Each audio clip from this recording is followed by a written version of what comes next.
तो दोस्तों आज है तारीख 28 दिसंबर और इस वीडियो में हम बात करेंगे मनी मैनेजमेंट को। लेकिन इससे पहले अगर अभी तक आपने चैनल को सब्सक्राइब नहीं किया तो आप बहुत ही इंपॉर्टेंट अपडेट्स आगे मिस करने वाले हैं। तो जल्दी से इस चैनल को सब्सक्राइब कर लें और नोटिफिकेशन बेल को भी ऑन कर लें ताकि आपको हमारी कोई भी अपडेट्स आगे मिस ना हो। तो इसी के साथ चलिए इस वीडियो को हम शुरू करते हैं। तो जब आप अपना इन्वेस्टमेंट स्टार्ट करते हैं तो आपको यहाँ पे मार्केट साइकिल की समझ होनी चाहिए। यहाँ पे हम बात कर रहे हैं मार्केट ट्रेंड के बारे में। तो जब कभी मार्केट में एक ट्रेंडिंग पीरियड स्टार्ट होता है तो आपको पैसे बनाने के काफ़ी बेहतरीन मौके आपको यहाँ पे देखने को मिलते हैं। तो मार्केट जब एक डीप करेक्शन के बाद ऊपर फिर से बढ़ना चालू होता है तो आपको सबसे पहला यहाँ पे एक्यूमुलेशन फेज यहाँ पे देखने को मिलता है। और इस फेज में यहाँ पे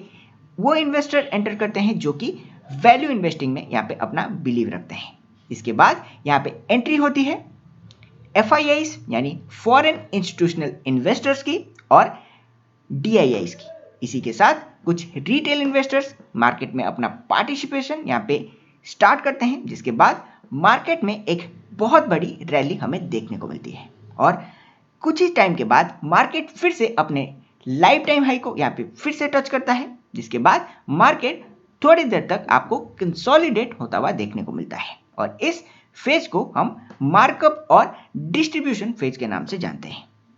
और मार्केट जब अपने लाइफ टाइम हाई से यहाँ पे थोड़ा करेक्ट होना स्टार्ट होता है तो मार्केट में आती है प्रॉफिट बुकिंग और इस टाइम के बाद यहाँ पे फॉरेन पोर्टफोलियो इन्वेस्टर्स अपना प्रॉफिट बुक करने की वजह से मार्केट यहाँ पे फिर से आपको करेक्ट होता हुआ दिखाई देता है और आता है यहाँ पे मार्कडाउन फेज। तो अगर आप इस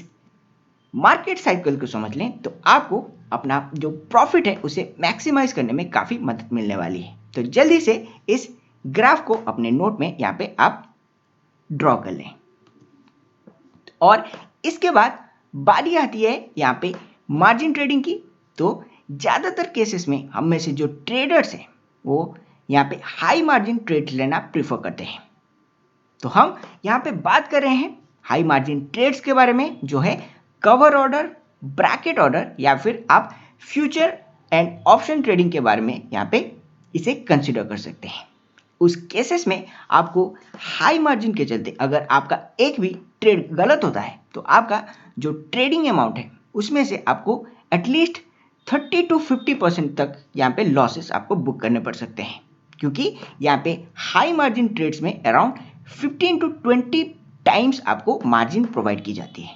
तो आपको अपना एक स्ट्रिक्ट स्टॉप लॉस प्लेस करना है, जिसके नीचे अगर यहाँ पे आपका जो ट्रेड है वो गलत चला जाए तो आपको तुरंत वहाँ से अपना एग्जिट ले लेना है। लेकिन इससे और भी एक अच्छा चीज़ है कि आप जिसमें कम से कम यहाँ पे मार्जिन इन्वॉल्व हो वहाँ पे आप अपना ट्रेड यहाँ पे प्लान कर सकते हैं। आप यहाँ पे 5 to 10x तक यहाँ पे अपना जो मार्जिन ट्रेड्स है उसे काफ़ी केयरफुली आप अगर मैनेज करना सीख लें तो आपको नियर टर्म में इससे काफ़ी पैसों की आपको बचत होने वाली है और आप यहाँ पे हाई मार्जिन ट्रेड्स को क्लियरली आप अवॉइड भी कर सकते हैं। इसके बाद अगर हम देखते हैं इंटरेस्ट रेट को तो इससे भी आपको एक काफ़ी बड़ी सीख मिलती है। जब यहाँ पे मार्केट में कोई डाउन टर्न आता है तो आपको यहाँ पे बैंक्स और NBFCs अपने जो इंटरेस्ट रेट है उसे कंटिन्यूसली नीचे गिराते हुए देखने को मिल सकते हैं और उस पीरियड में यहाँ पे इन्फ्लेशन काफ़ी तेज़ी से बढ़ता है, जिसके वजह से आपका जो पैसा आपने सेव करके रखा है उसके ऊपर आपको भारी यहाँ पे नुकसान यहाँ पे उठाना पड़ सकता है।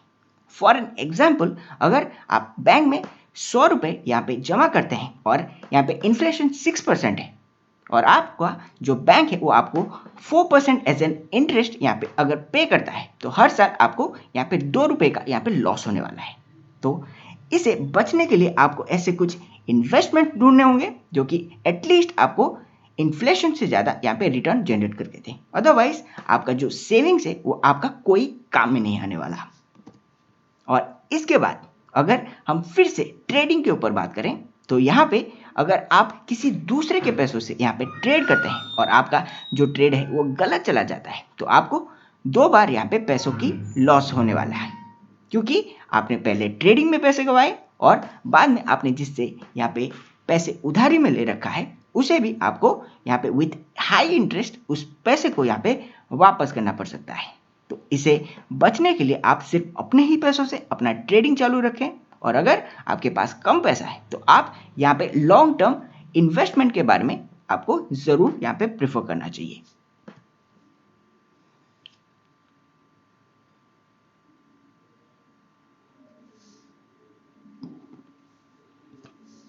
और इसके बाद अगर आप अपने पोर्टफोलियो में अभी भी एक लॉस को देख रहे हैं और वो भी इतने बड़े बुल रन के बाद, तो आपको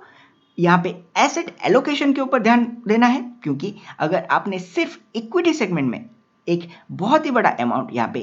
एलोकेट किया हुआ है तो आपको यहाँ पे वोलेटिलिटी की वजह से काफ़ी जल्द आपका जो पोर्टफोलियो है उसमें एक भारी यहाँ पे नुकसान यहाँ पे उठाना पड़ सकता है। इसके लिए आप डिफरेंट एसेट क्लासेस में अपना इन्वेस्टमेंट प्लान करें, और इसके लिए आप रियल इस्टेट, गोल्ड या फिर आप गवर्नमेंट सिक्योरिटीज जैसे कि बॉन्ड्स या फिर कॉर्पोरेट कमर्शियल पेपर्स में भी आप अपना इन्वेस्टमेंट आगे प्लान कर सकते हैं। इससे क्या होगा, आपका जो रिस्क है वो अकॉर्डिंगली यहाँ पे मैनेज हो जाएगा और आप यहाँ पे मार्केट के डाउन टाइम के वक्त भी यहाँ पे डिफरेंट एसेट क्लास में से अपना रिटर्न यहाँ पे जनरेट कर सकते हैं। और इसके बाद बारी आती है क्रेडिट रिस्क की। तो जब कभी आप किसी बॉन्ड्स या फिर गवर्नमेंट सिक्योरिटीज में या फिर कोई कॉर्पोरेट बॉन्ड में अपना इन्वेस्टमेंट प्लान करते हैं, उससे पहले आपको उसके क्रेडिट रिस्क के बारे में पता होना चाहिए, क्योंकि ज़्यादातर क्रेडिट एजेंसीज यहाँ पे जो बॉन्ड इश्यूअर्स हैं उन्हें एक क्रेडिट रेटिंग यहाँ पे प्रोवाइड करती है, और ये रेटिंग यहाँ पे AAA से शुरू होकर यहाँ पे D तक यहाँ पे आपको देखने को मिलता है। तो जिस भी बॉन्ड इश्यूअर का रेटिंग यहाँ पे A या फिर आपको B तक देखने को मिले, तब तक आप उसमें अपना इन्वेस्टमेंट आगे जाके प्लान कर सकते हैं। अगर उसकी क्रेडिट रेटिंग B से भी कम है तब आपको आगे वो जो बॉन्ड इश्यूअर है उसमें आपको एक डिफॉल्ट के चांसेस यहाँ पे आपको देखने को मिल सकते हैं, और आपको वैसे कुछ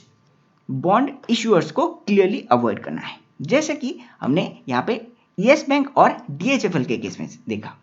वहाँ पे क्रेडिट रिस्क ज़्यादा होने की वजह से यहाँ पे एक डिफॉल्ट का सिचुएशन हमें देखने को मिला, और बॉन्ड में जिन लोगों ने पार्टिसिपेट किया था उनके पूरे के पूरे पैसे डूब गए। तो आपको वैसे कोई भी बॉन्ड्स या फिर सिक्योरिटीज में अपना इन्वेस्टमेंट नहीं करना है जहां पे क्रेडिट रिस्क यहाँ पे काफ़ी ज़्यादा दिखाई देता हो। इसके बाद अगर हम ट्रेडिंग और इन्वेस्टमेंट के पॉइंट ऑफ व्यू से देखें, अगर आप बिना किसी टेक्निकल नॉलेज के किसी भी अगर कंपनी में अपना इन्वेस्टमेंट करते हैं, इवन अगर आप कोई भी फंडामेंटल एनालिसिस के बिना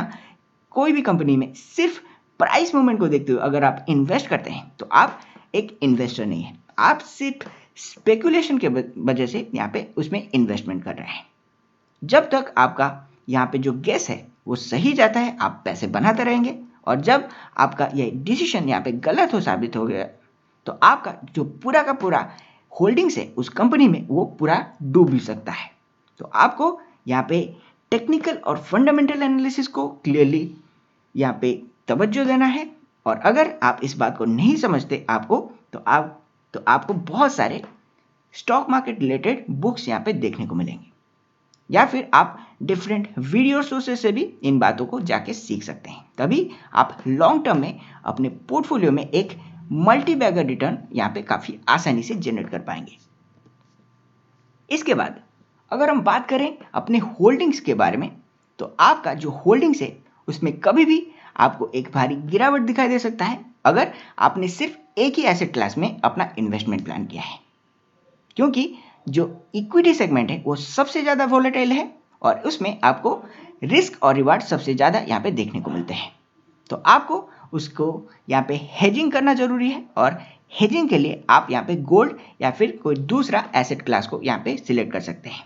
इसके लिए आप बॉन्ड्स यानी डेट फंड का यहाँ पे इस्तेमाल भी कर सकते हैं, और जिससे जब यहाँ पे इक्विटी सेगमेंट में एक गिरावट देखने को मिले तो आपका जो डिफरेंट एसेट क्लास है वो आपका जो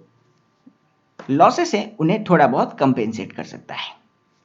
तो इसी के साथ हम इस वीडियो को एंड करते हैं। अगर वीडियो अच्छा लगे तो ज़रूर इसको अपने दोस्तों के साथ शेयर करें, क्योंकि इससे उन्हें अपने मनी मैनेजमेंट स्किल्स के बारे में कुछ ज़्यादा अच्छा नॉलेज यहाँ पे देखने को मिलेगा। और अगर आप इसे शेयर करते हैं तो हमारे लिए ये काफ़ी मोटिवेशन से भरा रहेगा, क्योंकि हम आगे भी आपके लिए ऐसे ही इंफॉर्मेटिव वीडियोस आगे लाते रहेंगे।